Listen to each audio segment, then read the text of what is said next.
યુએસએમાં ગેરકાયદે ઘૂસેલા ભારતીયોને ડિપોર્ટ કરવામાં આવે છે અને આજે વધુ 8 ગુજરાતીઓ અમદાવાદ એરપોર્ટ પહોંચ્યા। ગાંધીનગર અને મહેસાણાના લોકોનો સમાવેશ છે। તેમાં પોલીસના ચુસ્ત બંદોબસ્તની સાથે તમામને લઈ જવાયા છે। તમામને સુરક્ષિત ઘરે પહોંચાડવા માટે પોલીસે વ્યવસ્થા કરી છે।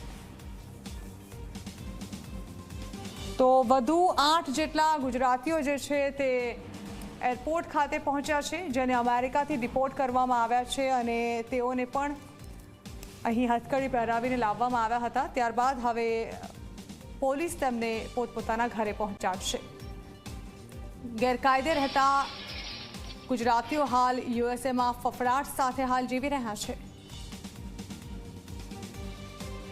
અમેરિકાથી ડિપોર્ટ કરાયેલા ગુજરાતીઓને અત્યારે અમદાવાદ એરપોર્ટ ઉપર લાવવામાં આવ્યા છે। 8 જેટલા ગુજરાતીઓ છે, જેમાં કેટલાક જે ગુજરાતીઓ છે એવો મહેસાણા જશે, કેટલાક ગુજરાતીઓ છે કે જેઓ ગાંધીનગર જશે। અત્યારે પોલીસ તરફથી જે પ્રકારની વ્યવસ્થા કરવામાં આવી છે કે જેમાં તમામ જે લોકો છે તેમને જે વાહન છે એમાં બેસાડીને તેમના સ્થાને લઈ જવામાં આવે, તેમના ઘરે પહોંચાડવામાં આવે અને જે પ્રકારે વાતચીત સામે આવી છે, જે પ્રકારે પ્રશાસને તૈયારી કરી છે મુજબ કોઈ પણ જાતની પૂછતાછ કરવામાં નહીં આવે અને તેમને સુરક્ષિત ઘરે લઈ જવામાં આવશે। મહત્વની વાત એ છે કે અમેરિકામાં ડોનાલ્ડ ટ્રમ્પની જે સરકાર બની છે એમાં જ નિર્ણય લેવામાં આવ્યો કે એવા લોકો કે જેઓ ગેરકાયદેસર રીતે અમેરિકામાં જેમણે પ્રવેશ લીધો છે તેમને પરત મોકલવામાં આવશે।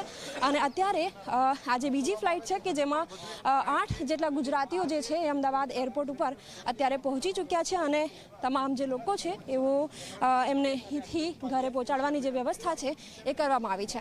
કેમેરામેન ઉમેશ પરમાર સાથે સપના શર્મા, ઝી 24 કલાક, અમદાવાદ।